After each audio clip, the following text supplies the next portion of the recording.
Morphology of flowering plant. Morphology of flowering plant में हम देखेंगे पहले मॉर्फोलॉजी होती क्या है। मॉर्फो मतलब एक्सटर्नल, लॉजी मतलब स्टडी, यानी प्लांट के एक्सटर्नल फीचर्स की स्टडी करने को मॉर्फोलॉजी बोलते हैं, जिसके अंदर हमारा वेजिटेटिव में रूट, स्टेम, लीफ, और रिप्रोडक्टिव में हमारा एंड्रोशियम, गायनोशियम, यानी जो फ्लावर पार्ट है वो फ्रूट, सीड सब आता है। सो अगर हम ये देखेंगे ट्री, तो इसमें यहाँ पर क्या है, जो सॉइल के नीचे वाला पार्ट है वो कहलाता है रूट सिस्टम, और जो सॉइल से ऊपर वाला पार्ट है वो कहलाता है शूट सिस्टम। तो रूट सिस्टम बनता है रेडिकल से और शूट सिस्टम बनता है प्लूम्यूल से। सो जो पहले रूट बनती है सबसे पहले वो कहलाती है प्राइमरी रूट, उससे फिर जो लेटरल ब्रांचेस निकलती है वो है सेकेंडरी रूट, सेकेंडरी रूट से फिर लेटरल ब्रांच आ गई तो फिर वो हो गई टर्शरी रूट्स। सो इस तरह से primary root, secondary root, tertiary root होती है। यहाँ पे नोड पे लीव्स आती हैं, ये लीव्स हैं।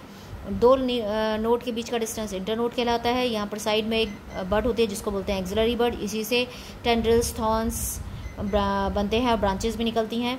यहाँ पे फ्रूट, फ्लावर और टर्मिनल, ये जो ऊपर आती है बड वो टर्मिनल बड कहलाती है, जो एक्साइल पे आती है वो एक्सिलरी बड कहलाती है। और ये नोड वाला रीजन है जहाँ से हमारी लीफ और ये ब्रांचेस आ रही हैं। और ये रेडिकल से क्या डेवलप हो रहा है, root, R for radical, R for root, ठीक है। In dicot elongation of radical leads to formation of primary root which grows inside the soil and have lateral, secondary and tertiary root. Secondary and tertiary वो अभी हमने discuss किया। Example mustard. Monocot के अंदर primary जो root होती है वो शॉर्ट लिव्ड होती है और उसकी जगह फाइब्रस रूट आ जाती है, एक तरह से फाइबर, जैसे आपने गार्डन में घास को उखाड़ के देखा होगा तो उसमें जो है वो फाइब्रस रूट होती हैं। अगर रूट्स नीचे की तरफ जा रही हैं इसलिए वो पॉजिटिव जियोट्रॉपिक है और जो स्टेम है वो नेगेटिव जियोट्रॉपिक है। So root positive geotropic but negative phototropic है और स्टेम पॉजिटिव फोटोट्रॉपिक और नेगेटिव जियोट्रॉपिक है, क्योंकि ऊपर जा रहा है। टैप रूट सिस्टम हमें देखने को मिलता है इसमें डाइकॉट्स के अंदर, और जिम्नोस्पर्म्स के अंदर भी हमने डिस्कस किया था तो उसमें भी टैप रूट दिखता है।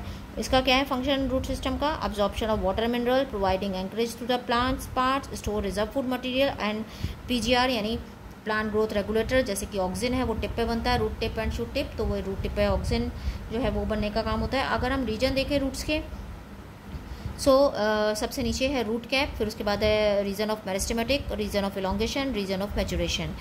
ये जो नीचे वाला पार्ट है रूट कैप, ये रूट कैप को भी रीजन ऑफ मेरिस्टेमेटिक सेल्स जो होती हैं ये कॉन्टिन्यूसली डिवाइड होती रहती हैं और कुछ सेल ऊपर ऐड करती रहती हैं, कुछ सेल नीचे ऐड करती हैं। जब नीचे ऐड करती हैं तो बनता है रूट कैप, और रूट कैप थिम्बर लाइक होता है, ऐसे थिम की तरह से, थंब की तरह से, और ये नीचे की तरफ जाती है, जो एक तो इसके जो टिप की जो सेल्स हैं उनको प्रोटेक्ट करती है और अंदर सॉइल को पेनिट्रेट करके अंदर जाने में हेल्प कराती है।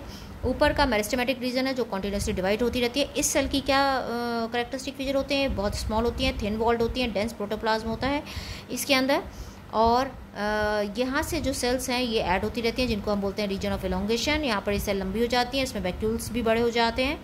उसके बाद जब ये मैच्योर हो जाती है तो ये वाला रीजन कहलाता है मैच्योरेशन, और यहाँ से रूट हेयर्स आ जाते हैं जो सरफेस एरिया इंक्रीज़ करते हैं वाटर एंड मिनरल्स को अब्जॉर्ब करने के लिए।